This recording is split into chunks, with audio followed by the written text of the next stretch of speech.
Good morning. Welcome to the Bible class, East Main Church of Christ. It is Sunday, May the 3rd, and thank you for being with us today. I'm really excited. I'm going to get to go to the worship service. I got announcements this morning and also the prayer. And what's so funny is I'm going to see about 5 people there, but I'm so excited about it. I'm so excited to go see 5 people at church, and thankful for the men who've been going every Sunday and not being able to worship with their families because they're there. But it's been helping to lead all of us virtually through the computer during this time period. And I don't know why I'm so nervous about going. Just one of those things. We're going to get directly into our Bible class. So grab your Bibles. We're in 2 Corinthians chapter 10 this morning. I'm going to go ahead and pull up our PowerPoint.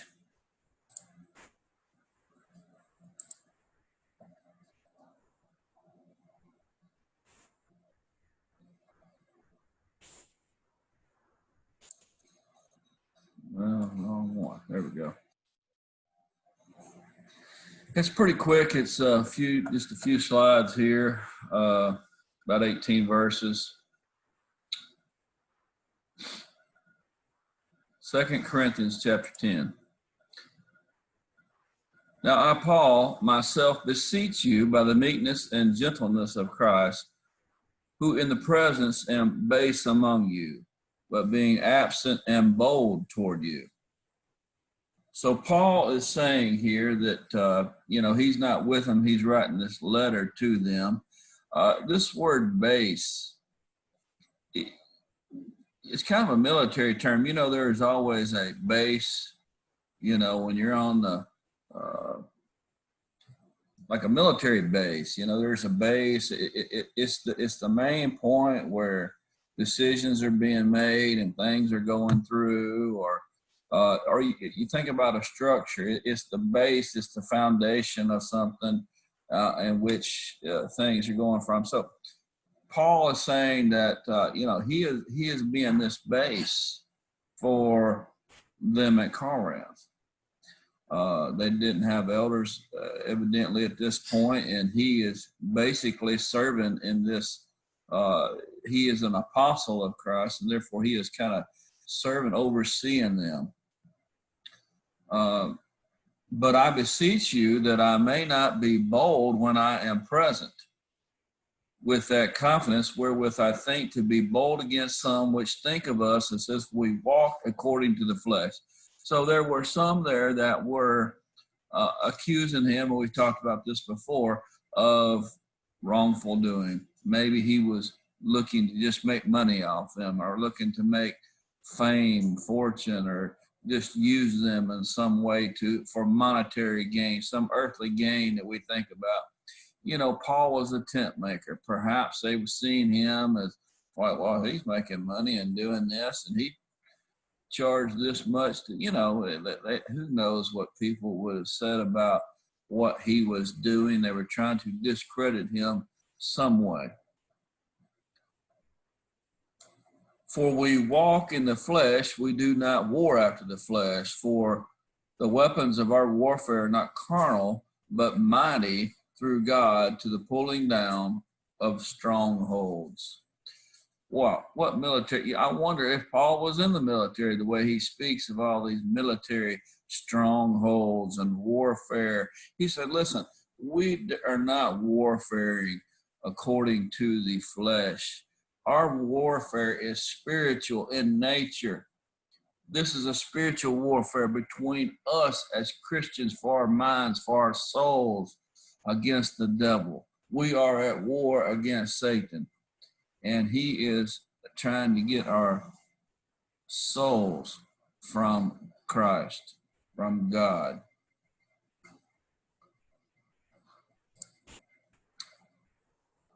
Second Corinthians 10, 5-8, casting down imaginations and every high thing that exalteth itself against the knowledge of God, and bringing into captivity every thought to the obedience of Christ. this imagination, sometimes imaginations can be a great thing. Most of the time it's used in the Bible, however, it's not a great thing. You remember when the Lord destroyed the earth, that evil was throughout the world. He said every imagination of man was sinful. And that's why he destroyed the earth. So we can have imaginations that can be good, but we can also have imaginations that are bad. You know, there's some that imagine that they can find this fountain of youth and live forever. Well, that's a bad imagination. It's not going to happen. There's an imagination that they can, believe certain things, and Scientology. I mean, you've ever heard of that? It's different things. People have different religions and they believe different things. And it's an imagination of it's not based on biblical facts. We have, when Eve was in the Garden of Eden and the serpent approached her about eating of the forbidden fruit, he said, you know what? You shall not surely die. He repeated everything God said, but the word not, he added to it. You shall not surely die, because you know what? God don't want you to know what he knows. He knows that when you eat of this fruit, you're going to have you're going to know like he does. She had an imagination that she was going to be somewhat like God, all-knowing. That was a bad imagination. Well, she found out what sin was about. And then she found out through death, through childbearing, the pain of that. And through the hardships that through sin entering the world that we all endure now. Hard work, our body breaking down, and then finally death. In verse 6, and having in a readiness to revenge all disobedience when your obedience is fulfilled. Do ye look on things after the outward appearance? If any man trust to himself that he is Christ, let himself think this again, that as he is Christ, even so we are Christ. For though I should boast somewhat more of our authority, which the Lord hath given us for edification, and not for your destruction, I should not be ashamed. Like I said before, we are at war with Satan. Paul is saying, you know what, this your disobedience, it's not against me. This is against Christ. The reason, he says there in verse 8, he says, yes, I have authority over you because I am an apostle. But you know what? He doesn't want to boast and do things and get on to them. He is doing this for the word there, edification, for their own good, for their encouragement, not that they will be destroyed, not for their destruction. He didn't want them to be destroyed and become a child of Satan. He wants them to be a child of God. He said, I should not be ashamed. Paul is not doing anything wrong. Some people there were trying to make him think, make others think that he was doing wrong, but he was not. He was only thinking of them and their spiritual well-being with God.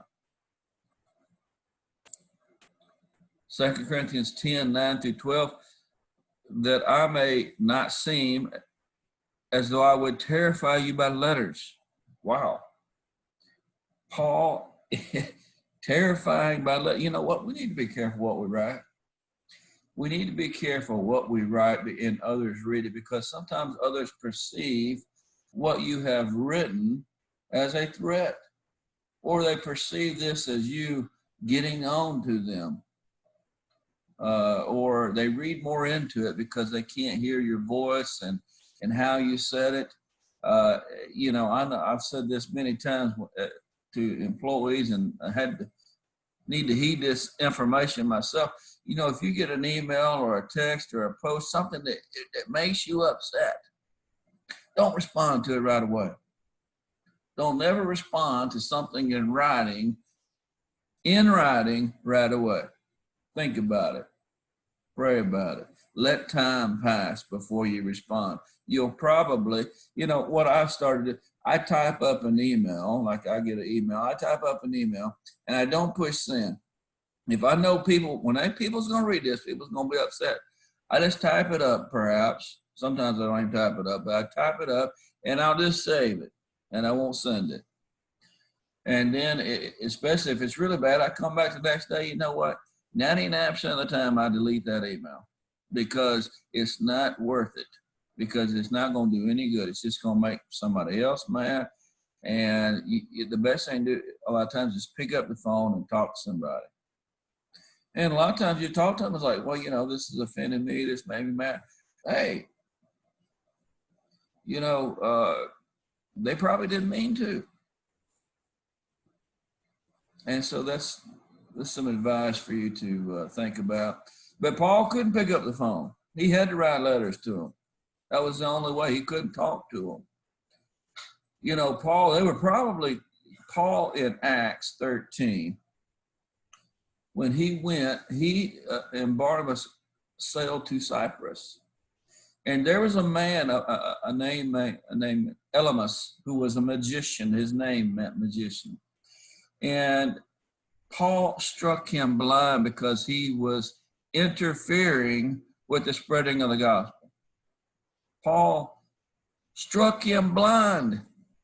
So you don't think that story followed Paul everywhere he went? I'm sure it did. I'm sure the Corinthians knew about this. Wow. You know what? He is somebody to be afraid of. He can strike somebody blind. So when he writes a letter, it's like, whoa, wait a minute. Is he getting on to me about this?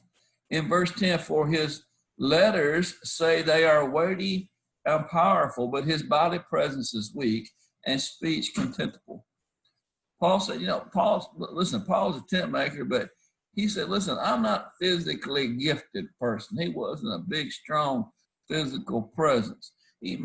His speech was not that good. Some people think that his thorn in the flesh was that he may have a speech impediment, or maybe he stuttered, or what, I don't know. We don't know what it was, but evidently he couldn't speak that well, not like Apollos. He said, remember, Moses was the same way, and he tried to get out of doing that, and the Lord gave him Aaron, his brother, to speak for him. But these great men of faith, when we think about Noah, we think are Moses, and when we think about Paul, we think about somebody who pretty much wrote the Pentateuch, the first 5 books of the Old Testament, was a great leader of God's people in the Old Testament, in Moses. And then we think about Paul, who wrote all these epistles, and a great leader in the New Testament. They couldn't speak that well.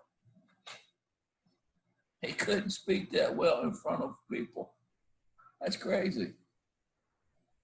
That's how I feel sometimes. You know, I can't get my thoughts out. And so I can relate to these men. Anyways, but they weren't powerful physically or being able to speak, but Paul would terrify you by letters because he was eloquent in what he wrote.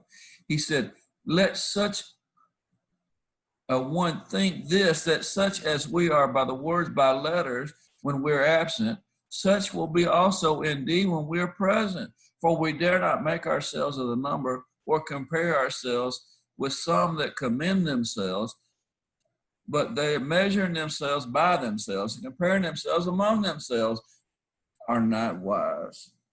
You know, he's saying here that we should not compare ourselves to other people. What is our standard? What are we to measure our lives against? It's the life of Jesus Christ. He is our standard in which here's the bar right here. This is what Jesus Christ put this bar here. If I'm down here and other people are down lower, it's like, well, look, I'm better than that. I'm doing much. No, the standard's up here where Jesus Christ was. Just because you're doing better than them don't mean nothing. You're not supposed to measure against them. You measure against the standard. That's what Paul is saying here. Don't try to compare yourselves. He says, you know, he's writing these words. He don't want to come when he's in their presence and have to get on to them. That's not what he wants to do. He wants to resolve this issue before he comes. So when he does come there, he is meek and mild-mannered and loving, as he always is in person. That's what he was saying there in verse 10. You know what? Listen, you know, I come to you in meekness and love. I don't want to come there and you have to get on and argue and fight with somebody. I don't want to do that. Verse 13. But we will not boast of things without measure, but according to measure of the rule which God hath distributed to us, a measure to reach even unto you. For we stretch not ourselves beyond our measure, as though we reach not unto you, for we are come as far as to you, also preaching the gospel of Christ. Not boasting of things without measure, that is, of other men's labors, but having hope, when your faith is increased, that we shall be enlarged by you according to our rule abundantly. Yes, Paul ruled over them, like I said, but he, in verse 15, he said that we shall be enlarged by you.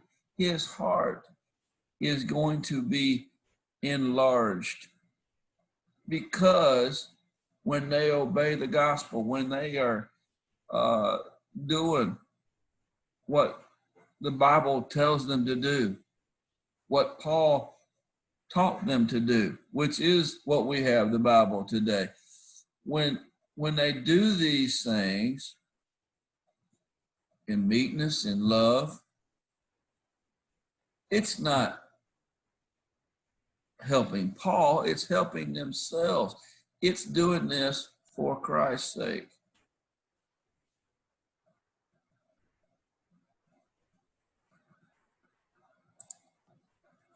Verse 16, to preach the gospel in the regions beyond you, and not to boast in another man's line of things made ready to our hand. Paul preached many, many regions. He went on 3 missionary journeys that's documented. He went all over in Asia, Macedonia, and Judea. He went several cities. He's wrote to those at Rome and Colossae and Ephesus and Philippi, all of these places that he wrote to, and I know I missed some, but he went to all these regions. He didn't do it to make a name for himself. He did it as a responsibility he had to preach the gospel. You know, we talked about him striking a man blind. It wasn't probably a few months before that the Lord struck him blind for 3 days. And he knew what it meant to be blind. He knew what it meant to go through these things. and to really be at one with your thoughts. He wanted to only do what glorified God. He said, but he that glorieth, let him glory in the Lord. For not he that commendeth himself is approved, but whom the Lord commendeth. We're in this not to gain the approval of our family, not to gain the approval of the eldership, but to gain the approval of God. That's why we're doing this. That's why we're in Christianity. That's why we are Christians. That's why we're part of this family. Because we want to go to heaven. We appreciate the love of God.